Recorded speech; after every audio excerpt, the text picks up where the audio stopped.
Welcome dear students. In this video, we are going to discuss about the chapter 4 of biology class 11th animal kingdom. So I have prepared very easy notes of the chapter. आपको ये अच्छी लगेगी, video को and तक देखना, आपको अच्छे से समझ आ जाएगा. So let's start. So these are the notes of chapter animal kingdom. Okay? So हम स्टार्ट करते हैं, इसको समझना. So इसमें क्या है, आपको पता है कि एनिमल्स बहुत सारे हैं इस अर्थ पर, ठीक है, बहुत सारे एनिमल्स हैं. सो एनिमल्स को क्लासिफाई किया गया ऑन द बेसिस ऑफ किस किस बेस पर. ओके, सो सबसे पहले हम एनिमल किंगडम के बारे में पढ़ते हैं. किंगडम क्या होती है? किंगडम में कितने कितने किंगडम है हमारी? 5 किंगडम है ना. 5 किंगडम है हमारी. कौन कौन सी? मोनेरा, प्रोटिस्टा, फंगी, प्लांटी और एनिमेलिया. तो हम किसके बारे में पढ़ रहे हैं? Animalia, kingdom animal. Okay, so animal are classified on the basis of किस किस बेस पर एनिमल को क्लासिफाई किया गया है? सेल की arrangement, body symmetry, nature of coelom, pattern of digestive, circulatory and reproductive system. Okay, so मतलब उनकी बॉडी में जो सेल्स है उनकी अरेंजमेंट कैसी है, उनकी बॉडी की सिमेट्री कैसी है, ठीक है. नेचर ऑफ कोलम कैसा है, digestive system, circulatory system, reproductive system, ये सब एब्सेंस है या प्रेजेंट है. इस सब से रिलेटेड हम इसमें कॉन्सेप्ट पढ़ेंगे और जो भी आगे क्लासिफिकेशन है वो इन सब बेस पर ही होगा. ओके, सो आप वीडियो को अच्छे से देखना, लास्ट तक देखना, आपको समझ आ जाएगा. सो सबसे पहले हम पढ़ेंगे level of organisation. Okay, so what is in this level of organisation में क्या है?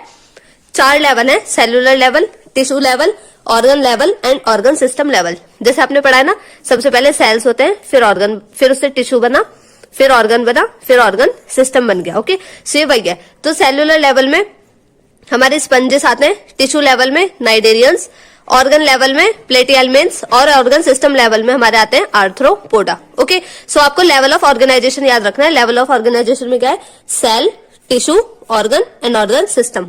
ओके, सो अब क्या हमारा, हमने ये पढ़ लिया, ठीक है, हमने ये लेवल ऑफ ऑर्गेनाइजेशन पढ़ लिया. ओके, अब हम पढ़ेंगे ये सिस्टम्स के बारे में कि कौन कौन से सिस्टम वहां पर है. ओके, सो आपको ये समझ आ रहा है? तो आई होप ये प्रॉपरली दिख रहा होगा. ओके, सो अब इसमें क्या है? Difference of systems. पहला है डाइजेस्टिव सिस्टम. हम डाइजेस्टिव सिस्टम देखेंगे. अब डाइजेस्टिव सिस्टम तो देख रहे हैं, पर उसमें हम क्या क्या देखेंगे? हम देखेंगे कि डाइजेस्टिव सिस्टम इनकम्प्लीट है या फिर कंप्लीट है.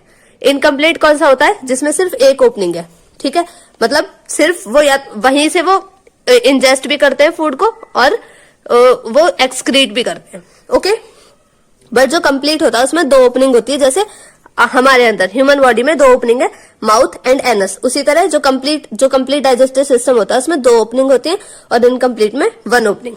ओके, अब है हमारा सेलुलर सर्कुलेटरी सिस्टम. तो सर्कुलेटरी सिस्टम में क्या है? ओपन सर्कुलेटरी सिस्टम होगा, ठीक है. CS क्या है? Circulatory system.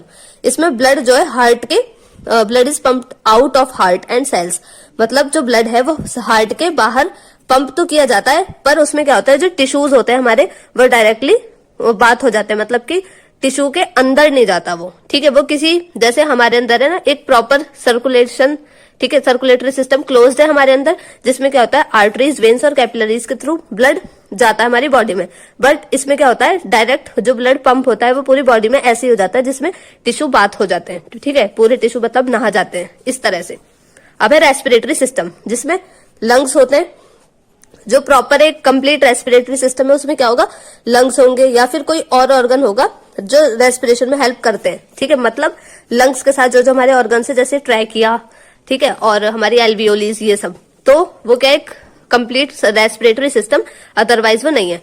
सो क्या क्या पढ़ा अभी तक हमने? लेवल ऑफ ऑर्गेनाइजेशन मतलब cell, tissue, organ, organ system, और जो हमने ये पढ़ा सिस्टम्स जो हमारे डाइजेस्टिव सिस्टम, सर्कुलेटरी और रेस्पिरेटरी.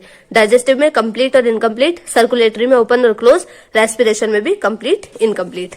अब हम पढ़ेंगे सिमेट्री के बारे में, ठीक है. तो सिमेट्री में सिमेट्रिकल ऑर्गेनिज्म होते हैं और एसिमेट्रिकल. सिमेट्रिकल कौन से होते हैं? जिन्हें हम डिवाइड कर सकते हैं, बट जो एसिमेट्रिकल है वो डिवाइड नहीं होते, ठीक है. 2 इक्वल हाल्फ में ये डिवाइड नहीं होते एसिमेट्रिकल, बट जो सिमेट्रिकल है वो हो जाते हैं. ओके, सो सिमेट्रिकल में 2 टाइप है, रेडियल और बायलैटरल. आप इन सब चीजों को याद रखना.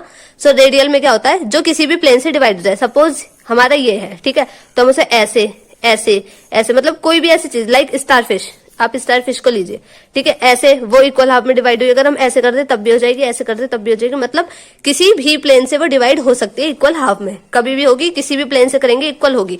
बट जो बायलेटरल होती है वो सिर्फ किसी एक ही प्लेन से हो सकती है, जैसे कि ये, जैसे एक सर्कल है, ठीक है, तो ये एक सर्कल हो गया, तो ये ऐसे थोड़ा इधर नहीं, ये वाला लेते हैं हम, ये जैसे ये सर्कल है तो ये डिवाइड हुआ तो ये इक्वल हाफ में हुआ, या फिर हम उसे ऐसे कर सकते हैं, मतलब कि इससे क्या है, वो होते हैं बायलेटरल जो सिर्फ एक ही प्लेन में डिवाइड हो सकते हैं। ओके, सो ये हमने पढ़ा। अभी हमने क्या पढ़ा, बेसिक पढ़ा, एनिमल किंगडम का बेसिक, कि एनिमल्स को किस किस बेस पर हम क्लासिफाई कर सकते हैं। सबसे पहली बात, कितनी किंगडम्स होती है, 5, Monera, protista, fungi, Plantae, animalia. हम एनिमेलिया के बारे में पढ़ रहे हैं। एनिमेलिया में जो जितने भी ऑर्गेनिज्म आते हैं वो किस किस बेस पर डिवाइड होते हैं, तो arrangement of cell, body symmetry, nature of coelom, digestive, circulatory, respiratory, इन सब सिस्टम्स में। ओके, लेवल ऑफ ऑर्गेनाइजेशन क्या होता है और सिस्टम्स कैसे कैसे होते हैं, डाइजेस्टिव इनकम्प्लीट और complete, circulatory open and close, और रेस्पिरेटरी इनकम्प्लीट और कंप्लीट, और बॉडी सिमेट्री जिसमें सिमेट्रिकल और एसिमेट्रिकल होते हैं। सिमेट्रिकल के 2 टाइप्स हैं, रेडियल एंड बायलेटरल। अब हम पढ़ेंगे कि कौन कौन सी किंगडम्स होती हैं और उनकी क्या क्या कैरेक्टरिस्टिक हैं और उनमें कौन कौन से ऑर्गेनिज्म आते हैं। ओके, सो उस वीडियो की लिंक मैं डिस्क्रिप्शन बॉक्स में दे दूंगी, आप देख लेना। आई होप आपको ये बेसिक समझ आया होगा। Please do like, share and subscribe. Thank you, have a nice day.